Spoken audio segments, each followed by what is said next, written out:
Assalamualaikum warahmatullahi wabarakatuh. Di sini saya akan menjelaskan tentang menelaah struktur dan aspek kebahasan cerita pendek yang dibaca atau didengar.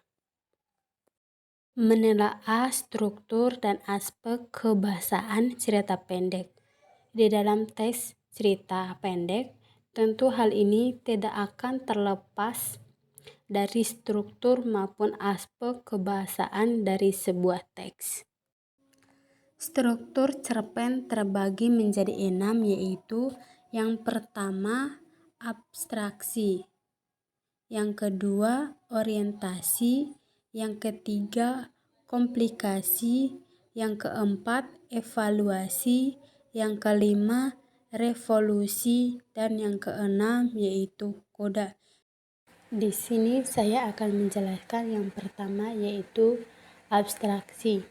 Abstraksi adalah ringkasan dari sebuah cerita. Abstraksi merupakan inti dari cerita yang akan dikembangkan menjadi beberapa rangkaian kejadian. Abstraksi juga bisa disebut sebagai gambaran awal dalam cerita. 2. Orientasi. Orientasi adalah hal-hal yang berhubungan dengan suasana, tempat, dan waktu yang ada dalam cerita tersebut. Biasanya orientasi tidak hanya terpaku pada satu tempat, suasana, dan waktu, karena dalam sebuah cerita terdapat banyak kejadian dan tokoh yang berbeda-beda. Yang ketiga yaitu komplikasi. Komplikasi merupakan rangkaian kejadian-kejadian yang berhubungan dan berisikan tentang sebab akibat kejadian sebuah cerita. Dalam struktur ini, kamu bisa mencantumkan watak atau karakter dari tokoh cerita. 4. Evaluasi. Evaluasi yaitu struktur dari konflik-konflik yang terjadi dalam cerita, yang mengarah pada titik klimaks atau puncak permasalahan dan mulai mendapatkan gambaran penyelesaian dari konflik tersebut. Struktur ini merupakan struktur yang sangat penting karena struktur ini sangat menentukan menarik tidaknya suatu cerita. 5. Resolusi. Resolusi merupakan penyelesaian dari evaluasi. Biasanya resolusi sangat dinanti-nanti oleh pembaca karena pada struktur ini pengarang memberikan solusi mengenai permasalahan yang dialami seorang tokoh atau pelaku dalam cerita. 6. Koda. Koda ialah nilai ataupun pelajaran yang dapat diambil dari suatu cerita. Koda merupakan hikmah yang terkandung dalam cerita.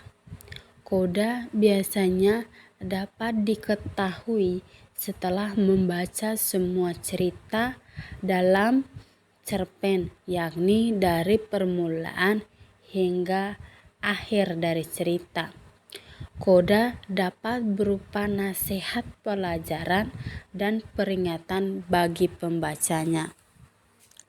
Aspek kebahasaan cerpen. Berikut ini macam-macam aspek kebahasan dan contoh aspek kebahasan cerpen yang digunakan ke dalam cerpen, yaitu kosakata, gaya bahasa, kalimat deskriptif, bahasa tidak baku dan tidak formal, menggunakan kalimat yang menunjukkan keterangan waktu. Di sini saya akan menjelaskan yang pertama, yaitu kosakata. Kosakata merupakan perbendaharaan kata yang harus dipahami penulis sebelum menulis cerita pendek atau cerpen. Kosakata menjadi sebuah tolak ukur kuantitas cerpen yang dihasilkan atau ditulis. Berikut ini adalah beberapa contoh kosakata yang terdapat di dalam aspek kebahasaan cerpen, yaitu yang pertama motivasi, yang kedua risiko, yang ketiga strategi, yang keempat profesi, dan yang terakhir yaitu antusias. 3. Kalimat deskriptif. Kalimat deskriptif ini dapat dituangkan ke dalam kalimat langsung maupun tidak langsung.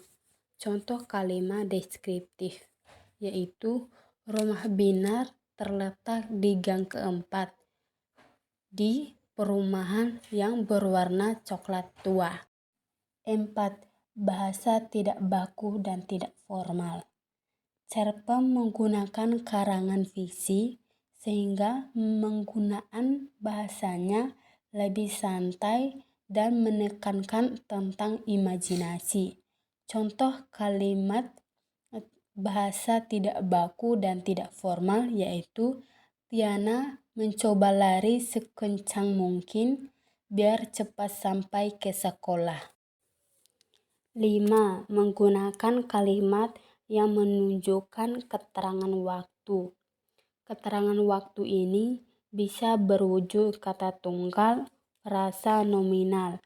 Contohnya yaitu malam hari itu Fadila sendirian bersepeda untuk pergi ke rumah temannya.